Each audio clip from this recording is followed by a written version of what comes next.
If you are a small business owner or an aspiring small business owner, this one's for you. I want to talk a little bit about connecting our business finances with our personal finances. So I was recently featured in this article here from All Business on how to choose a small business financial coach. 8 things to consider. It was a collaboration. Several different professionals gave some input. So the first section here at the top, this is what I wrote. It says, will my startup survive if I don't have my personal finances in order?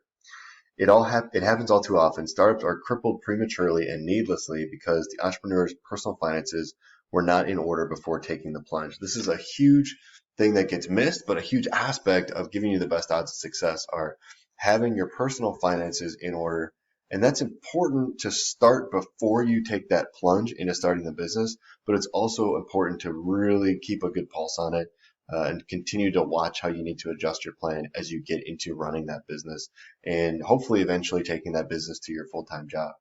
So continuing on the flip side, your odds of success increase dramatically if you exercise key financial skills and habits in advance, as well as while you begin the startup journey. It's critical to have a personal cash flow plan so you know how much money you need to live off of. It's also important to be able to make realistic projections for early stage business revenue and take home pay for the entrepreneur, which are not the same thing.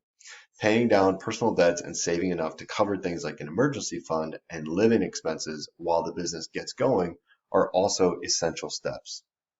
Additionally, it's important to develop a plan for living off irregular income. So think about that. That might be new for you if you've been working a steady 9 to 5 at a corporate position, which is the case for many new business owners. Entrepreneurs who haven't taken these steps often, very often, end up sucking every dollar out of their fledgling business just to meet their personal obligations until eventually they're unable to grow the business or are so strapped for cash that they panic and close down the startup in favor of going back to an hourly job that they were hoping to move away from. So I think something that's really good to think about here is that common misconception is that if you are going to have irregular income, how can you possibly plan? How can you make a cash flow plan or use a cash flow plan if you have a regular income? This is totally a myth. If you have a regular income or expecting to, it's at least as important to make a plan. It's just going to look a little bit different, right?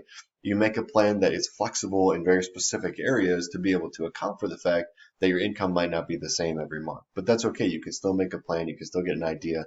What are my expenses going to be? What are those critical things? And when I have a higher month, where is that money going to go to? Knowing that in an average to low month, I've got all my basic expenses met. And that's another huge thing is how do you really know what are your basic versus your flexible expenditures if you haven't tracked your spend and got some visibility into that?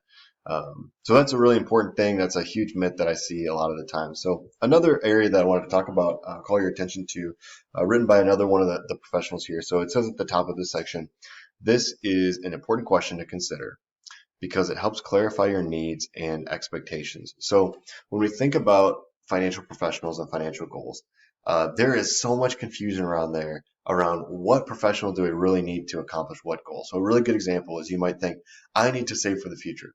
I need to find an advisor. You think future advisor. And an advisor could be really, really helpful in helping you to prepare for the future. An advisor could help you put together investment choices, maybe manage your 401k or IRA, or do a number of other things for you that would be extremely helpful. But if you think through what is the whole solution going to be here? Well, that would be really great for handling money that's already available to save. But what if you don't have enough money available to save to meet those goals? What if your cash flow plan doesn't include channeling enough money right now? Well, then in that case, you're going to want the help of a coach because a coach is going to help you make that cash flow plan so that you can prioritize things and pay off debt and figure out how much should I put in short versus long-term savings versus extra debt payments. Coupling that with, potentially an advisor is going to be able to help you treat the whole situation and involve all parts of your actual problem. Another really good example is people will think, well, I want to be debt free. I better call the bank and see if I can get a consolidation loan or something like that. And while a consolidation loan may be a tool that's helpful for certain people in certain situations, ultimately it's not a solution, right? The solution is learning how to reduce expenses, raise income, maybe negotiate your salary, those types of things so that you can make a plan that creates financial freedom dollars each month to make those extra debt payments to ultimately become debt free. And that's another example of something that a coach could help with. So really thinking through what is everything that I want to accomplish will help you to figure out which professional is going to make sense, or what combination of professionals will make the most sense for me to work with. Another good point that I saw called out in the third section here was asking yourself, do I trust this person? Before bringing on a financial planner or any financial professional to help you personally or in your business, businesses should ask themselves a simple yet crucial question: do I trust this person? So this is huge, and it's something that I think is really helpful to know about financial coaches, is that you should always, well, speaking to financial professionals in general, always ask, how do you make money? How are they compensated? And having clarity around this helps you figure out, are there conflicts of interest? What follow-up questions do I need to ask to get to a place where I can be comfortable and trust this person? In the case of a financial coach like myself, I don't sell any investment products. So I'm not earning commissions off of insurance or an investment vehicle or something like that. So it helps us kind of cut through that really quickly, and clients are able to very clearly see, how do I make money, and that my interests are directly aligned with just helping you, coaching you through the skills and habits that you need to be able to meet your goals, because there's no commission or anything on the back end. So always a good question with any financial professional that you work with, to be able to build that trust even faster, understanding how do they make money. One last area that I thought was interesting, that I thought was definitely worth calling out, is in the sixth section here, where it says, the real value of a financial coach is in helping you develop a long-term strategy and permanently change how you think and act about money. This is so well spoken. Permanently change how you think and act about money. When you're considering, do I want to work with a financial professional? This might be a CPA, this might be in the business world, in the personal world, whatever it might be. What I want you to do to be able to make that decision correctly is think through, long term, what is the total value of what I'm going to get out of this relationship? I'll give you a really good example. I recently went to physical therapy to help me to solve a problem that I had been dealing with, an injury that had become a chronic problem for years. It was not cheap to go to quite a bit of physical therapy.